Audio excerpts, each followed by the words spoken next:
All right, everyone, welcome back for another deep dive. Today we're looking at something that I'm sure a lot of you can relate to. Improving English speaking skills. Yeah. It's a pretty big goal, right? Definitely. I mean, you're not alone when you're thinking about this. Not at all. There's something like over 1.5 billion people all over the world learning English. Yeah, it's incredible. So today we're not going to talk about just the why, but the how. Right. What steps can you actually take to start speaking more confidently? Yeah, that's the big one, right? You can know all the grammar and all the vocabulary you want. Right. But actually being able to speak, Put it all together. that's where it all comes together and where people kind of hit that wall. That's a great point. So let's break down this wall. Yeah. You've probably heard 1,000,000 times that you have to practice with native speakers. Right. What does that even look like? I mean, how do you even do that if you don't live in a country where people speak English? Yeah, I mean, it's not even just about finding any native speaker. It's about finding the right speaking partner. Right. And also like structuring your practice in a way that actually works for you. Yeah, that makes sense. So think about like how you learn best. Yeah. Like, do you like a really structured environment? Do you like things a little more casual? Mm-hmm. So there are websites and apps out there where you can actually like filter by your interests and your level and even the type of conversation style you want. That's actually really cool. So yeah, it's about finding someone that matches how you want to learn.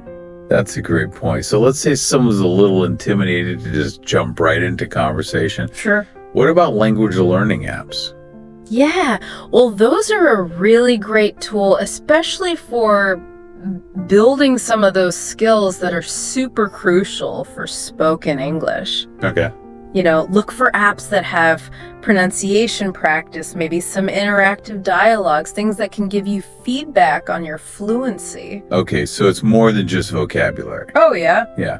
A lot of them even use voice recognition, so they can give you feedback in real time on like your accent and your intonation. So it's almost like having like a pronunciation coach. Exactly. Yeah. In your pocket. Wow. But even with all that stuff, Yeah. you're going to want to try this out in the real world. For sure. For sure. And I mean, that doesn't necessarily mean you have to be surrounded by native speakers. Okay.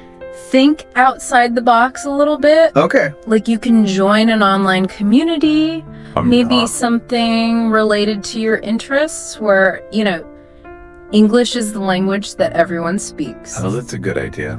You can participate in discussions, leave voice notes, even try like streaming or making video content in English. So it's all about pushing yourself. Yeah, but in a supportive environment. Yeah. That's key. I think one thing that people always get stuck on, though, Scarce. fear. Right. Fear, oh yeah. You worry about making mistakes, sounding silly. It's so common. Yeah. And honestly, it just means you care about learning. But here's the thing though. Everyone makes mistakes when they're learning. Oh, for sure. You know, embrace the mistakes. Think of them as stepping stones. I like that. Every time you stumble, you're figuring out like, okay, I need to work on this. Yeah. And the more you practice those stumbles, turn into really confident strides. Yeah, I love that. So mistakes are opportunities. Absolutely. So as we kind of wrap up this deep dive, Okay. what have we learned? We talked about finding good partners, Right. how to use language apps, how to find opportunities to actually speak, and accepting those mistakes as part of the process. Exactly. And I think the most important thing is to take action. Yeah. What can you do like today Yeah. to get closer to your goal? You can download an app, schedule a language exchange. Even just practice by yourself. Yeah, even just record yourself speaking for a few minutes. Yeah, just get comfortable hearing your own voice. Exactly. Progress isn't about like a huge overnight transformation. It takes time. It does. It takes consistent effort. This has been a great conversation, I think. That to wrap up, Yeah. instead of fearing those mistakes, what if you tried to find them? Yeah. You know what? If every time you made a mistake, it was a chance to learn and grow. Absolutely. That little change in how you're thinking can be really powerful. I agree. So go out there and embrace the challenge, and I think you'll be surprised how much you can improve. It's amazing what you can do when you put your mind to it. All right, thanks for joining us for another deep dive. See you next time.